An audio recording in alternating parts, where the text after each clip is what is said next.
नमस्कार विद्यार्थी मित्रांनो, स्वागत आहे तुमचं विद्या प्रबोधिनी या आपल्या एज्युकेशनल यूट्यूब चॅनलवरती.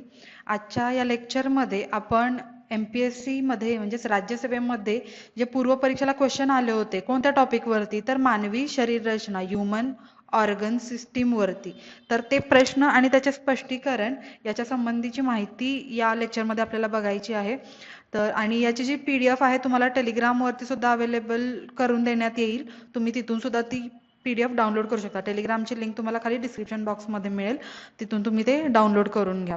ठीक आहे. महत्त्वाचे असे एक क्वेश्चन आन्सर आहेत, कारण प्रिव्हियस इयरचं क्वेश्चनचं अनालिसिस केल्याशिवाय आपल्याला पुढच्या ज्या एक्झाम्स आहेत कुठल्याही असतील, राज्यसेवेमध्ये असेल, कंबाईनचे असतील, तर त्याचं जे प्रिपरेशन आपल्याला करायचं आहे तर ते विदाऊट क्वेश्चन सेट किंवा विदाऊट क्वेश्चन पेपर कधीच होऊ शकत नाही. तर त्या अनुषंगाने खूप महत्त्वाचे असे क्वेश्चन्स आणि असं महत्त्वाचं असं लेक्चर आपल्याला आज बघायचं आहे. बघा, पहिला क्वेश्चन आहे, खालीलपैकी कशास एन्झाईम कोफॅक्टर असे म्हणता येईल. आता एन्झाईम कोफॅक्टर म्हणजे काय, पर्टिक्युलरली एन्झाईम या शब्दावरती जर आपण भर दिला, एन्झाईम तर काय काम करतात एन्झाईम्स. आणि दुसरा एक शब्द आहे तो म्हणजे हार्मोन्स. आपल्या शरीरामध्ये तुम्ही शब्द ऐकले असतील, तर एन्झाईम्स पण आणि हार्मोन्स या दोघांचं जर आपल्याला कम्पेअर करायचं झालं तर एक गोष्ट कॉमन लक्षात ठेवा की एन्झाईम्सच्या जी विकरे आहेत आपल्या शरीरातली, ती आपल्या शरीरामध्ये मेटाबॉलिझमचं काम करतात. काय आहे मेटाबॉलिझम, तर चयापचय. काय त्याला म्हणू शकतो आपण, चयापचयाचं काम इथं ते करत असतात. मग हार्मोन्स काय करतात, हार्मोन्स आपल्या शरीरामध्ये आपल्या शरीराची जी वृद्धी किंवा ग्रोथ आपण म्हणतो किंवा शरीराची जी वाढ आहे ती नियंत्रित करण्याचं काम आपल्या हार्मोन्स द्वारे होत असतं. आणि हार्मोन्स हे वेगवेगळ्या पर्टिक्युलर ऑर्गन्समध्ये किंवा वेगवेगळ्या ऑर्गन्समध्ये त्या ऑर्गन कंट्रोल करण्यासाठी सुद्धा ते आपल्याला मदत करत असतात. मात्र एन्झाईम्स जे आहेत ते आपल्या मेटाबॉलिझम चयापचयामध्ये भाग घेतात. कधीही लक्षात ठेवा, अन्नपचन किंवा पचनासंबंधी कुठलाही क्वेश्चन असेल तर त्या ठिकाणी आपल्याला फक्त एन्झाईम्सचाच विचार करायचा आहे, तिथं हार्मोन्स कधीच नसतात. आणि शरीरासंबंधी इतर काही ऑर्गन सिस्टीम आहेत तर त्या ठिकाणी जे हार्मोन्स किंवा संप्रेरके सिक्रेट केली जातात ती आपल्या शरीरावरती नियंत्रण ठेवण्याचं काम थोडक्यात करत असतात पर्टिक्युलर ऑर्गनच्या ठिकाणी. ठीक आहे. तर हे दोन महत्त्वाचे पॉईंट्स आणि त्यांच्या संबंधी असलेली माहिती खूप महत्त्वाची आहे. एन्झाईम म्हणजे काय आणि हार्मोन्स म्हणजे काय. फक्त बऱ्याच जणांना एक कन्फ्युजन असं की इन्सुलिन, आता हे इन्सुलिन म्हटलं की तुम्ही डायरेक्टली विचार करता की आपल्या शुगरशी रिलेटेड आहे, ब्लड शुगरशी रिलेटेड आहे. तर ते आपल्याला वाटतं की ते एन्झाईम आहे का, तर इन्सुलिन हे एन्झाईम नाही आहे, हे हार्मोन्स आहे, संप्रेरक आहे शरीरातलं. आणि हे अन्नपचनामध्ये कधीच भाग घेत नाही, मेटाबॉलिझम मध्ये कधीच भाग घेत नाही, हे पण लक्षात ठेवा. इन्सुलिन फक्त अन्नपचनानंतर जी शर्करा तयार होते त्याच्यावरती नियंत्रण ठेवत असतं. त्यामुळे इथं इन्सुलिन हे हार्मोन्स आहे, एन्झाईम नाहीये. ठीक आहे. हा एक महत्त्वाचा पॉईंट याच्या संबंधी लक्षात ठेवा. फक्त थोडक्यात हार्मोन्स ही कन्सेप्ट आली आणि मेटाबॉलिझम ही कन्सेप्ट आली किंवा एन्झाईम्स कन्सेप्ट आली, त्यामुळे इन्सुलिनचं माहिती असणं हे खूप गरजेचं आहे. इथं आपल्याला एन्झाईम कोफॅक्टर विचारलेलं आहे. आता कोफॅक्टर म्हणजे काय, तर त्या एन्झाईमला मदत करत असतात. मग ऑब्व्हियसली एन्झाईमला मदत करतात म्हणजेच ते काय आहेत, तर मेटाबॉलिझम मध्ये त्याला मदत करत असतात. तर याच्यामधलं कोण आहे जे मेटाबॉलिझम मध्ये मदत करतं, तर बघा, मेटाबॉलिझम म्हणजे चयापचय, आपण बघितलं आत्ताच. चयापचय म्हणजे पचन करायचंय थोडक्यात. पचन कशाचं आपण करतो, प्रथिनांचं करतो, कर्बोदकांचं करतो, विटामिन्सचे, जीवनसत्वे जी आहेत ती आपल्या मेटाबॉलिझम म्हणजे त्याचा आणि मेटाबॉलिझमचा डिरेक्टली संबंध येत नाहीत. हे जीवनसत्व जे आहेत ते आपल्या शरीरामध्ये डायरेक्टली ऍब्सॉर्ब करून घेतली जातात आणि तशी ती युटिलाइज केली जातात. मग इथं एन्झाईमचा को फॅक्टर जर आपण विचार घेतला तर तो आहे लोह म्हणजेच आयन. ठीक आहे. त्यामुळे खालीलपैकी कशा, आपण आता डायरेक्टली उत्तर बघितलं का, तर नाही, आपण पॉईंट जे आहेत किंवा ह्याचे जे ऑप्शन्स आहेत ते कॅन्सल केले आणि त्यानुसार मग आपण लॉजिक लावलं की ऑब्व्हियसली एन्झाईम को फॅक्टर हे काय आहे, लोह असणार आहे. आता तुम्ही म्हणाल की अजून कुठले एन्झाईम्स कोफॅक्टर आहेत का, तर लोह म्हणजेच एक आहे आयर्न आणि दुसरा आहे zinc.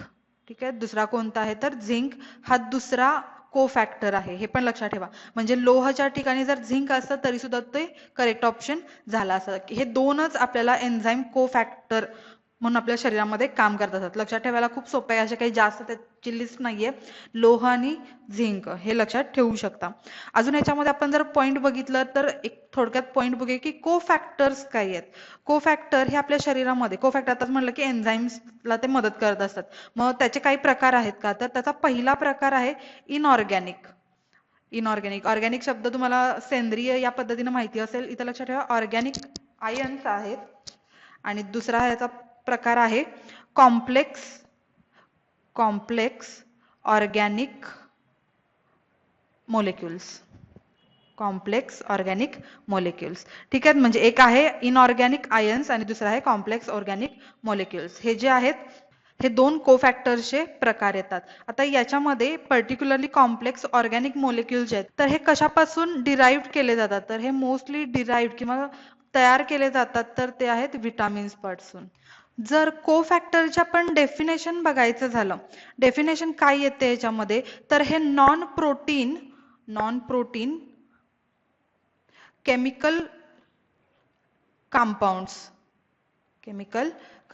Non protein chemical compounds कशासाठी आवश्यक आहे, तर रिक्वायर्ड फॉर एन्झाईम्स ऍक्टिव्हिटी जे आहेत, एन्झाईमची जी ऍक्टिव्हिटी आहे तर त्याच्यामध्ये महत्वाचे आहेत. आणि ते काम कशाचं करतात, तर ते कॅटॅलिस्टचं काम करत असतात. व्हॉट इज कॅटॅलिस्ट, तर कॅटॅलिस्ट म्हणजे उत्प्रेरके. केमिस्ट्रीमध्ये तुम्ही कन्सेप्ट बघितली असेल कॅटॅलिस्टची किंवा उत्प्रेरकांची.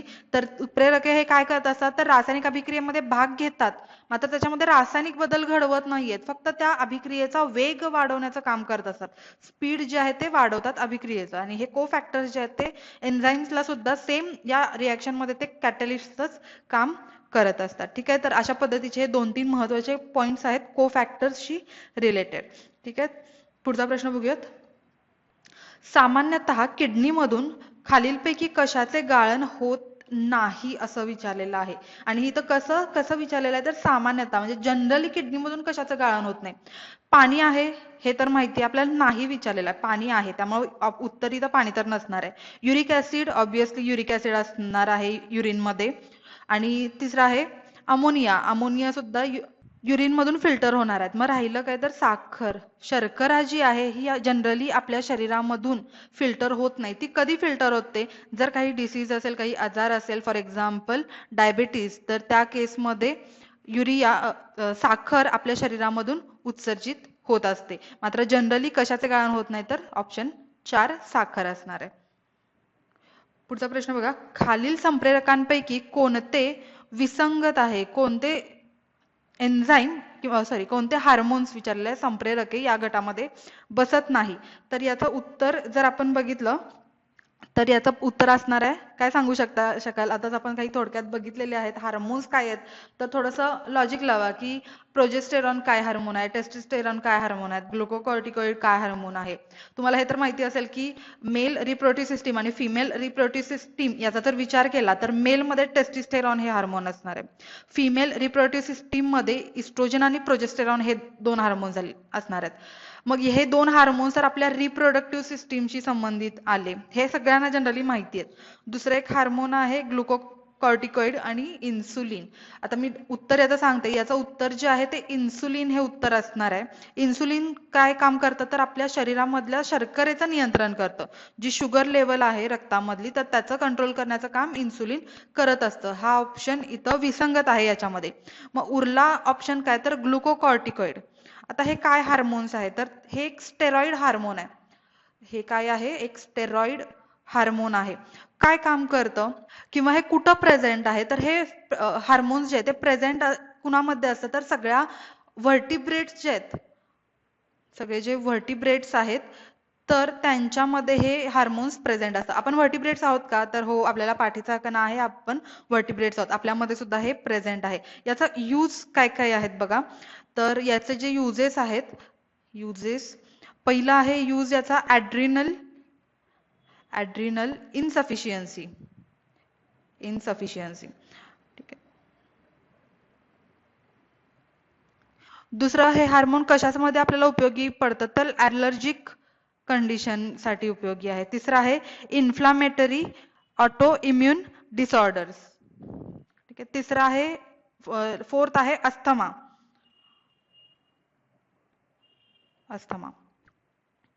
आणि फिफ्थ याचा यूज आहे ऑर्गन ट्रान्सप्लांट. Organ transplant. ठीक आहे, तर अशा पद्धतीने आपल्याला ग्लुकोकॉर्टिकॉइड हे हार्मोन्स युजफुल ठरतं. आणि हे आपल्या कुठल्या शरीराच्या कुठल्या भागामध्ये सिक्रेट केलं जातं, तर हे आपल्या किडनीमध्ये जे कॉर्टेक्स नावाचा जो आपला कॉर्टेक्स नावाचा जो ऑर्गन आहे, तर त्या ऑर्गन मध्ये ग्लुकोकॉर्टिकॉइड हे हार्मोन्स सिक्रेट केलं जातं. ठीक आहे, बघा पुढचा प्रश्न आहे, खालीलपैकी कोणते विधान चुकीचे आहे? प्रत्येक जीवित प्राणी कार्बन मधून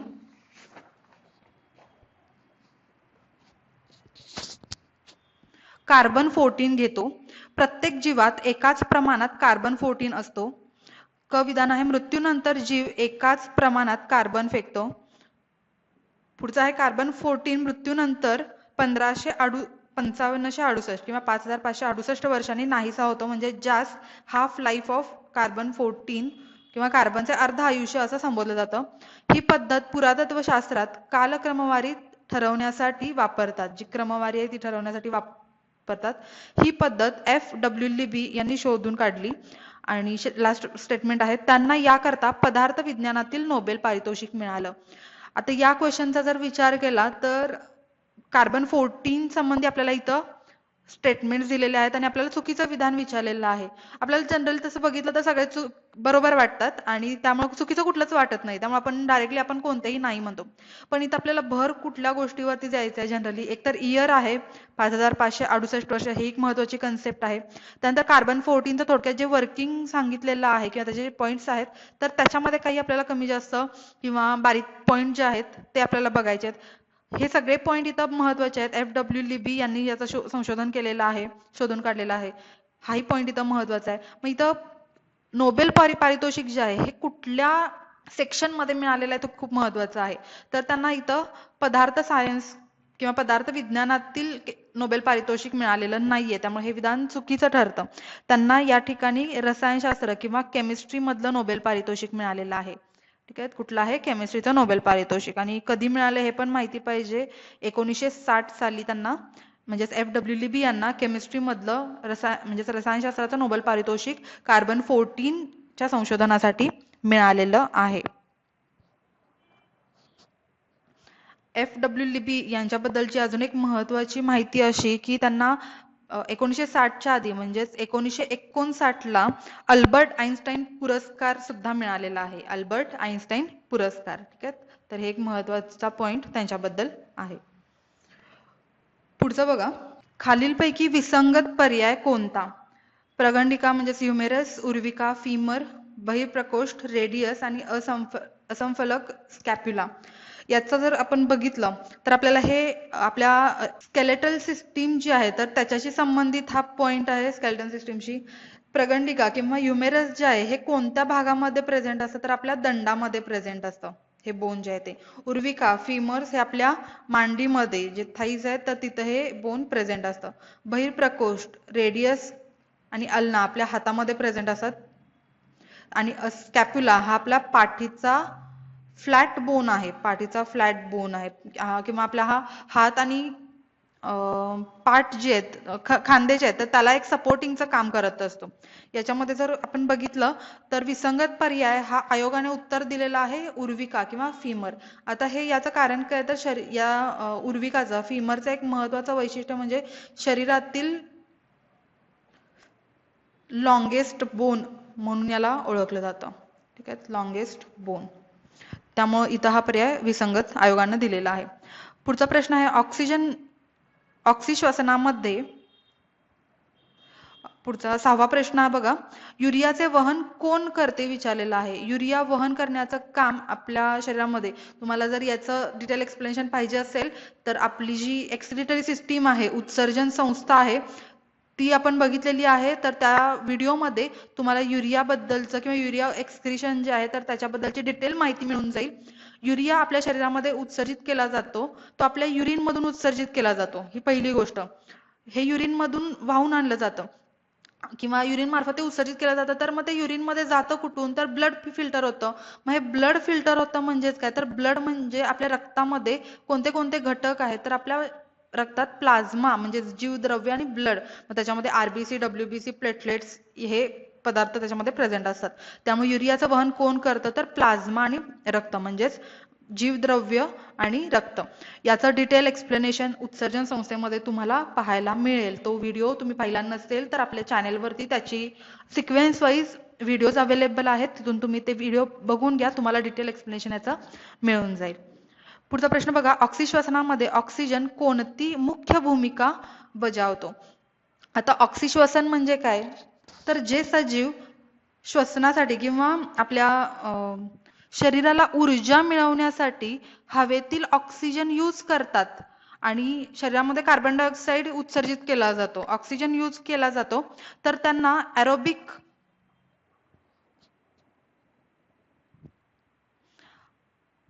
रेस्पिरेशन म्हणतो आपण. आणि जे ऑक्सिजनचा यूज करत नाही त्याला आपण अनएरोबिक ऑर्गॅनिझम्स म्हणत असतो.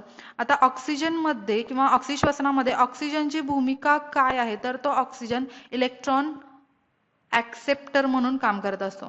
काय आहे इलेक्ट्रॉन ऍक्सेप्टर म्हणजेच इलेक्ट्रॉन ग्राही असणार आहे. आणि जो हायड्रोजन आहे म्हणजेच आपल्या ग्लुकोजचं, कारण ऑक्सिश्वसन जे आपलं होतं ते म्हणजेच काय होतं तर आपल्या शरीरामध्ये जो ग्लुकोज आहे C6H12O6 याचं ऑक्सिडेशन होतं, म्हणजे याची अभिक्रिया ऑक्सिजन सोबत होते आणि आपल्याला काय मिळतं तर आपण त्या ग्लुकोजचं ऑक्सिडेशन करून ऊर्जा मिळवतो, जी आहे असते एटीपीच्या स्वरूपामध्ये. याचं सुद्धा एक्सप्लेनेशन तुम्हाला पचन संस्थेमध्ये मिळणार आहे. ठीक आहे, तर तिथून सुद्धा त्याचं बघू शकता. थोडक्यात मी तर सांगते की एटीपी स्वरूपामध्ये आपल्याला ऊर्जा इथं मिळते. मग हे ऊर्जा इथं मिळत असताना अजून काय काय ह्याच्यामध्ये तयार होतं तर कार्बन डायऑक्साईड तयार होतं आणि पाणी H2O तयार होत असतो आणि एटीपीच्या स्वरूपामध्ये ऊर्जा उत्सर्जित केली जाते. तर याच्यामध्ये ऑक्सिजन जो आहे तो इलेक्ट्रॉन ऍक्सेप्टर असणार आहे म्हणजे इलेक्ट्रॉन ग्राही, आणि जो हायड्रोजन याच्यामध्ये असणार आहे तो इलेक्ट्रॉन डोनर असणार आहे. ठीक आहे, ही कन्सेप्ट इथं लक्षात ठेवा. पुढचा प्रश्न बघा, खालीलपैकी कोणता पर्याय बरोबर आहे असं विचारलेलं आहे. तर याचं बरोबर जर उत्तर आपण बघितलं तर पर्याय क्रमांक 1 जे आहे गर्द पिवळे मूत्र म्हणजेच मेलॅन्युरिया हा आजार याच्या संबंधी आहे, तर हा पर्याय याच्यामध्ये बरोबर असणार आहे. ठीक आहे, तर हे जे पर्याय आहेत किंवा हे जे ऑप्शन्स आहेत ते कशाचे काय आहे तर एका साईडला युरिनचा कलर दिलेला आहे, युरिनचा रंग कोणता आहे, आणि दुसऱ्या साईडला कोणता आजार त्याच्याशी संबंधित झालेला आहे. याच्यामध्ये बरोबर पर्याय हा आहे गर्द पिवळे, युरिन जर असेल तर मेलॅन्युरिया आजार असणार आहे. मग अजून कुठले रंगहीन किंवा कलरलेस असेल तर त्या ठिकाणामध्ये काय काय येतात तर बघा साईडला तुम्ही बघू शकता. जर युरिनचा रंग रंगहीन कलरलेस असेल तर ओव्हर हायड्रेशन जास्त पाणी शरीरामध्ये गेलेलं आहे. गडद पिवळा रंग असेल तर डिहायड्रेशन पाणी शरीराला कमी पडलेलं आहे. फिकट नारंगी जीवनसत्वाचे प्रमाण जास्त. गडद नारंगी काविळीचं लक्षण असू शकतं. रक्तयुक्त मूत्र म्हणजे युरिन मध्ये जर ब्लडिंग होत असेल किंवा ब्लड असेल तर हिमॅच्युरिया. काळसर गडद असेल तर मेलॅन्युरिया. गुलाबी किंवा पिंकिश असेल तर बिटारचे अतिरिक्त सेवन. युरेमिया असेल तर रक्तातील युरियाचे प्रमाण वाढणे. ड्रुमोड्स सिंड्रोम असेल तर निळ्या रंगाची लघवी येते. ग्लायकोनुरिया लघवीद्वारे ग्लुकोज किंवा शर्करा बाहेर पडणे हे डायबेटीज किंवा शुगरचे एक लक्षण आहे ग्लायकोनुरिया. आणि किडनी स्टोन असेल मूतखडा जर असेल तर त्या ठिकाणी ते खडे कशाचे असतात कॅल्शियम ऑक्झॅलेटचे खडे असतात, हे लक्षात ठेवा. ठीक आहे, तर हे आपल्या युरिन संबंधी आजार इथं आहेत. पुढचा आहे अतिश्रमामुळे स्नायुदुखी मध्ये खालीलपैकी कोणते रसायन जबाबदार असते. तर यामध्ये आपल्या स्नायूंमध्ये किंवा जे शरीरामध्ये त्या ठिकाणी कुठलं ऍसिड साठून राहिल्यामुळे आपल्याला स्नायुदुखी उद्भवते तर याचं उत्तर आहे लॅक्टिक आम्ल, लॅक्टिक ऍसिड.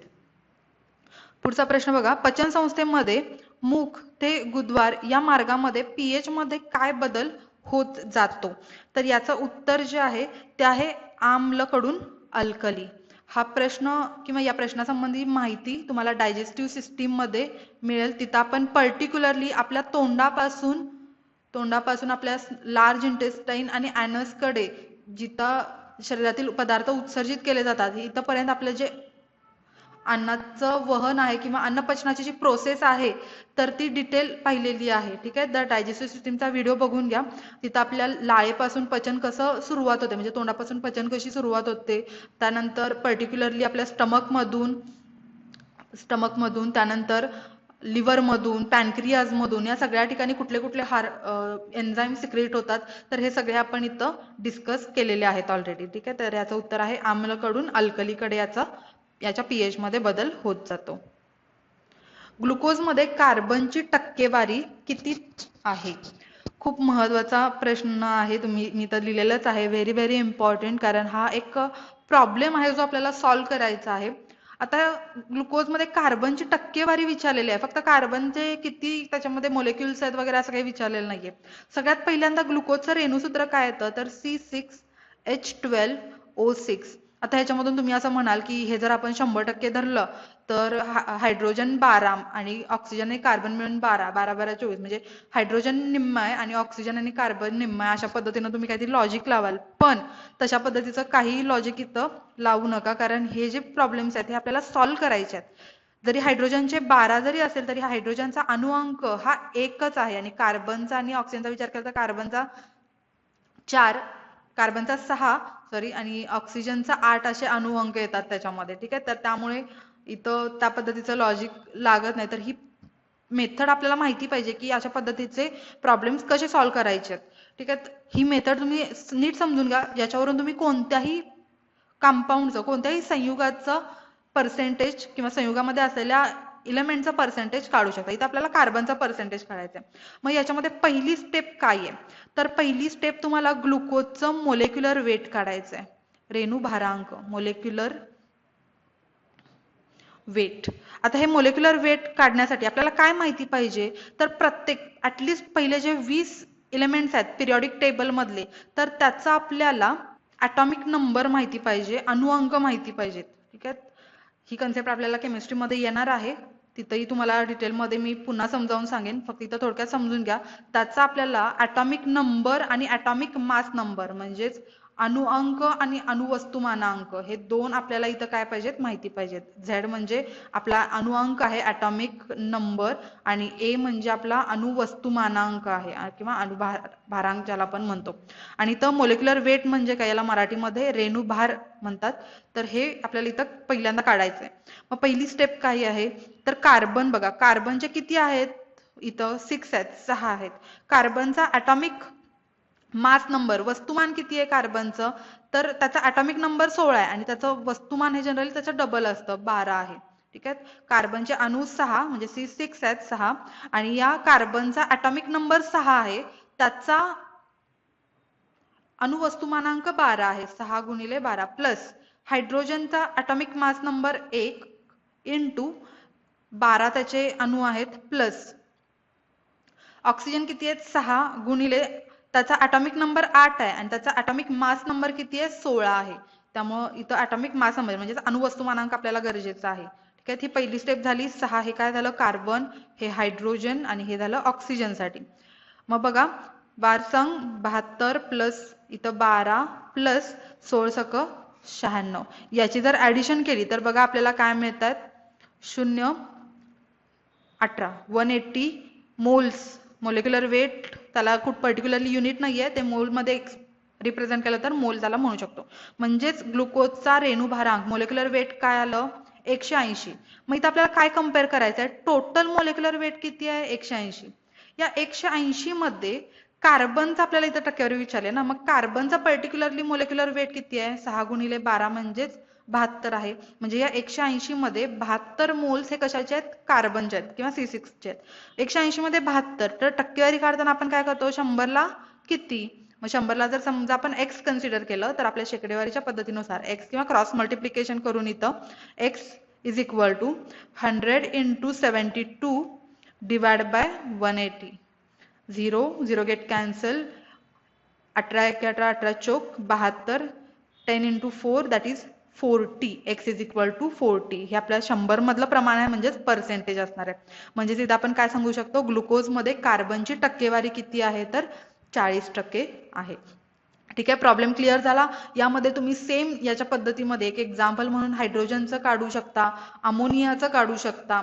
असे तुम्हाला जे काही कंपाऊंड्स मिळतील त्याचं तुम्ही अशा पद्धतीनं काढू शकता. ठीक आहे, तर प्रॉब्लेम सॉल्व्ह करण्याचा सुद्धा प्रयत्न करा. हायड्रोजन मध्ये ऑक्सिजन आणि हायड्रोजन किती आहे, अमोनियामध्ये किती आहे, सोडियम कार्बोनेट, सोडियम बायकार्बोनेट, ठीक आहे, तर असे जे बेसिक बेसिक पॉइंट कंपाऊंड्स आहेत तर त्याचं तरी आपल्याला माहिती असणं गरजेचं आहे. पुढचा प्रश्न आहे, क्षार नियंत्रण हे मानवी शरीरात महत्वाचे कार्य ॲड्रेनल ग्रंथीकडून केले जाते. त्या कोठे विसावल्या असतात? बघा, ॲड्रिनल ग्रंथी ज्या आहेत कोणत्या, तर ॲड्रिनल ग्लँड्स या कोणत्या भागामध्ये असतात? त्यांचं कार्य पण इथं दिलेलं आहे की क्षार नियंत्रण, जे आपल्या शरीरामध्ये सोडियम पोटॅशियम वगैरे आहेत तर यांचं नियंत्रण करण्याचं काम थोडक्यात कोण करतं, तर ॲड्रिनल ग्लँड्स. या कुठं असतात, तर आपल्या किडनीमध्ये असतात. तर का किडनीमध्ये नसतात, या किडनीच्या वरती असतात. 2 अधिवृक्क ग्रंथी किडनीच्या वरती प्रेझेंट असतात. कुठं आहेत, तर किडनीच्या वर म्हणजेच मूत्रपिंडावर. ऑप्शन नंबर 2 याचा करेक्ट ऑप्शन असणार आहे. पुढचा प्रश्न बघा, एका मिनिटात मूत्रपिंडातून म्हणजेच किडनीमधून किती रक्त वाहते?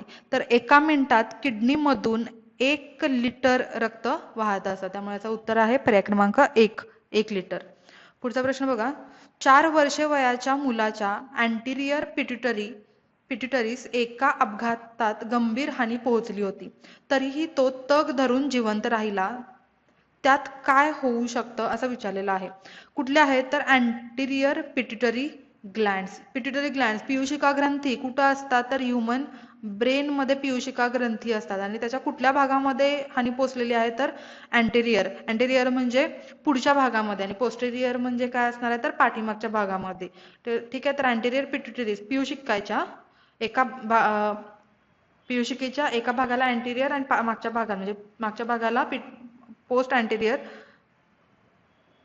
पोस्टेरियर ग्रंथी म्हणून ओळखलं जातं. तर त्याच्यामध्ये याचं उत्तर जे आहे, तर ते अँटेरियर ग्रंथींचं थोडक्यात काम काय आहे, तर ते आपल्या ह्युमन ग्रोथला इन्फ्लुएन्स करत असतात. जी वाढ वृद्धी आहे तर त्याला इन्फ्लुएन्स करत असतात. त्यामुळे या जर पर्यायांचा जर विचार केला तर याच्यामध्ये असणार आहे पर्याय क्रमांक 3, मुलाच्या उंचीची वाढ खुंटीत होईल. ठीक आहे, त्यामुळे याचं उत्तर आहे पर्याय क्रमांक 3. पुढचा प्रश्न बघा, बंडल ऑफ हीजचे जाळे कुठे पसरलेले असते अशा थोडक्यात आपल्याला विचारलेलं आहे. बंडल ऑफ हीज कुठं आहे, तर आपल्या हार्टमध्ये हृदयामध्ये बंडल ऑफ हीजचे जाळे प्रेझेंट असते. ऑलरेडी कन्सेप्ट बघितलेली आहे, थोडक्यात आठवण करून देते. आपण हृदय हा चॅप्टर हा व्हिडिओ जेव्हा तुम्ही बघाल तर त्याच्यामध्ये आपण ऑलरेडी डिस्कस केलेला आहे. SA नोड काय आहेत, AV नोड काय आहेत, सायनोॲट्रियल नोड, ॲट्रिओव्हेंट्रिक्युलर नोड, त्यानंतर बंडल ऑफ हीज आणि पुरकिंजे फायबर्स. तर यांच्याबद्दल आपण ऑलरेडी डिस्कस केलेला आहे विथ डायग्रॅम. त्यामुळे तो पण व्हिडिओ तुम्ही ह्युमन हार्टचा बघून घ्या, आपल्या लेक्चरमध्ये तुम्हाला मिळून जाईल. तर याचं जे उत्तर आहे ते आहे पर्याय क्रमांक 3. या बंडल ऑफ हीजचं जाळे हे हृदयातील जवनिका व्हेंट्रिकल्स म्हणजे जो आपला हार्टचा खालचा भाग आहे तर या भागामध्ये हे जाळं पसरलेलं असतं. व्हेंट्रिकल्स मध्ये पसरलेल्या स्नायू तंतूंचे असते. ठीक आहे, पर्याय क्रमांक 3. पुढचा प्रश्न बघा, एका साधारण प्रौढाकरता पुढील 2 विधानांपैकी कोणते योग्य आहे? रक्तात सर्वसाधारणपणे ग्लुकोजचे प्रमाण उपाशी पोटी 70 मिलीग्रॅम पर्यंत असायला हवे आणि जेवणानंतर रक्तातील सर्वसाधारण ग्लुकोज प्रमाण 140 mg म्हणजे मिलीग्रॅम पर्यंत असायला हवे. तुम्हाला हे माहिती असेल की ज्या व्यक्तीला शुगर होते किंवा शुगर टेस्ट करायची असेल तर त्या व्यक्तीचं जेवणाआधीचं पण टेस्ट केलं जातं आणि जेवणानंतरचं पण टेस्ट केलं जातं आणि त्यानुसार पर्टिक्युलर लिमिट इथं आहेत. तर याच्यामध्ये आपल्याला योग्य विधान विचारलेलं आहे. याचं जे योग्य विधान आहे ते पर्याय क्रमांक ब हे विधान योग्य आहे. फक्त ब हे विधान 140 mg पर्यंत असायला पाहिजे. कधी? जेवणानंतर. मग जेवणाआधीचं काय आहे, तर उपाशी पोटी किंवा जेवणाआधी ते किती पाहिजे, तर ते 70 नाहीये तर ते 60 mg पर्यंत ग्लुकोजचं प्रमाण असायला हवं. ठीक आहे, त्यामुळे इथं पर्याय क्रमांक ब किंवा पर्याय क्रमांक 2 फक्त ब हे बरोबर असणार आहे. अ हे विधान चुकीचं आहे. बघा, पुढचा प्रश्न आहे, एक जनुक एक पाचक रस परिकल्पना असे सूचित करते की एक जनुक एका पाचक रस संश्लेषण क्रियेला नियंत्रित करते असे प्रस्तावित करणारे कोण? सायंटिस्ट विचारलेले आहेत. याच्यामध्ये जास्त असं काही अवघड नाही आहे. सायंटिस्ट आणि शोध त्यांच्याबद्दलचे जनरली आपल्याला माहिती असतात, फक्त त्याची रिव्हिजन करणं खूप गरजेचं आहे. कारण बऱ्याच वेळा आपण वाचलेलं असतं पण आपण इतका भर देत नाही. ज्या बेसिक गोष्टी असतात त्या आपल्याला माहिती असतात, पण अशा पर्टिक्युलरली अजून ज्या डीप मध्ये आपण म्हणतो की जास्त आपण भर दिलेला नसतो. पण याचं जे उत्तर आहे ते बघा पर्याय क्रमांक 2, बिडल आणि टॉटम हे यांनी ही कल्पना जी आहे ही सांगितलेली आहे. पुढचा प्रश्न बघा, वृषण म्हणजेच वृषण ज्याला आपण टेस्टिस म्हणू शकतो, हे साधारणतः कधी अंडकोशामध्ये उतरतात?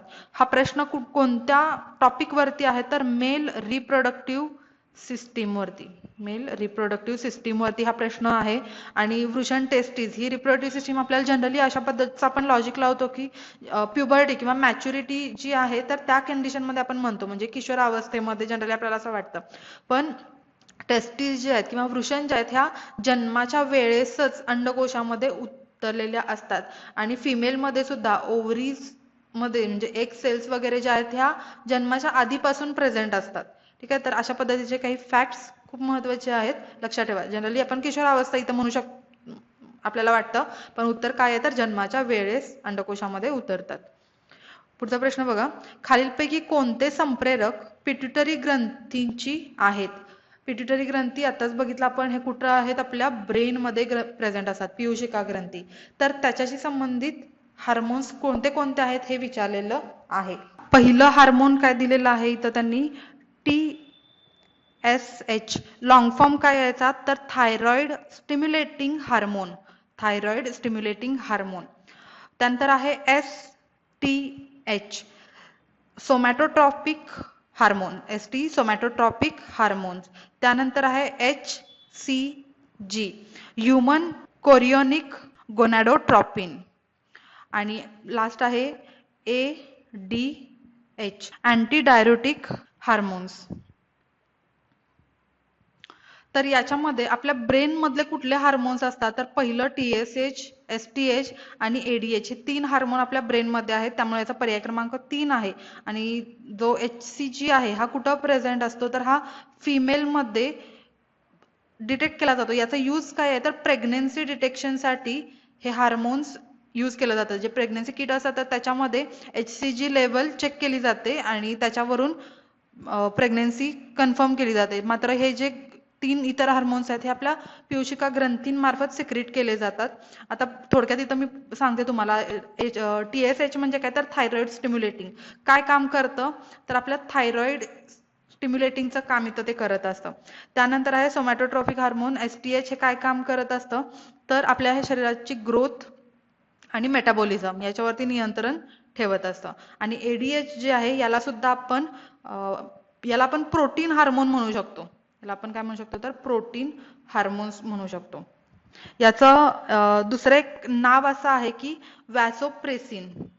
बघा, वॅसोप्रेसिन असं सुद्धा त्याचं ADHचं दुसरं नाव आहे. आणि STH जे आहे याला ग्रोथ हार्मोन्स म्हणून सुद्धा ओळखलं जातं. 2 नंबरचं जे आहे STH याला ग्रोथ हार्मोन सुद्धा म्हणतात. ठीक आहे, त्यामुळे पीयूषिका ग्रंथींची कोणती संप्रेरक आहे तर अ, ब आणि ड, पर्याय क्रमांक 3. पुढचा प्रश्न बघा, अस्थिसंस्था ही खालीलपैकी कोणते कार्य करते? संरक्षण, रक्तोत्पादन, रक्ताची निर्मिती. आपल्याला असं वाटेल की हाडांचा आणि रक्ताच्या निर्मितीचा काय प्रश्न आहे किंवा काय संबंध आहे का तर हो, आपले रक्त जे आहे ते आपल्या बोन मॅरो मध्ये तयार होतं, असं अस्थिमज्जेमध्ये तयार होतं. ठीक आहे, त्यामुळं रक्तोत्पादन किंवा रक्ताची निर्मिती हे सुद्धा अस्थिसंस्थेचं कार्य आहे. हालचाल, सुलभता आणि क्षारांचे संवर्धन. मिनरल जे आहेत, क्षार जे आहेत पर्टिक्युलरली, तर ते साठवून ठेवले जातात आपल्या बोन्स मध्ये. ठीक आहे, तर ही चारही जी कार्य आहेत ती आपल्या अस्थिसंस्थेमार्फत पार पाडली जातात. त्यामुळे याचं उत्तर आहे वरील सर्व, पर्याय क्रमांक 4. आता क्षारांचे संवर्धन याच्या संबंधी एक पॉइंट लक्षात ठेवा. तुम्हाला माहिती आहे की लहान मुलांची हाडं जी असतात ती खूप लवचिक असतात. आणि आपली हाडं लवचिक असतात का तर नाही, आपली हाडं जी आहे ती कठीण असतात. मग हे कठीण कशी होत गेली तर जेव्हा लहान मूल जन्माला येतं तर त्याच्यामध्ये असलेलं जे इनऑर्गॅनिक सबस्टन्सेस आहेत तर हे असेंद्रिय पदार्थांचं प्रमाण जे असतं ते कमी असतं, खूप कमी असतं. आणि जसं त्या बाळाला आपण आहारामार्फत क्षारांचा पुरवठा वगैरे होत जातो तसं ते इनऑर्गॅनिक सबस्टन्सेस हे काय होतात, वाढत जातात. त्यामुळे हाडं जी आहे ती कठीण बनत जातात.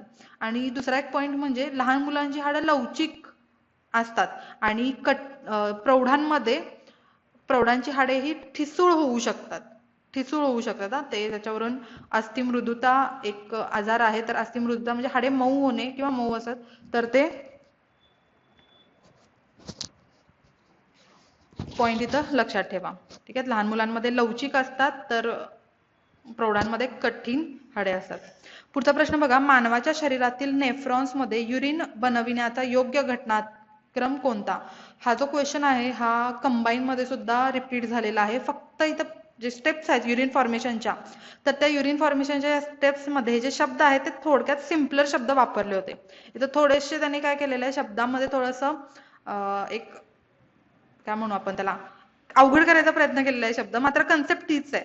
अवघड इन द सेन्स, आता बघा नेफ्रॉन्स युरिन फॉर्मेशनच्या स्टेप्स काय आहे, तर पहिल्यांदा फिल्ट्रेशन होतं. इथे त्यांनी शब्द वापरलेला आहे अल्ट्रा फिल्ट्रेशन.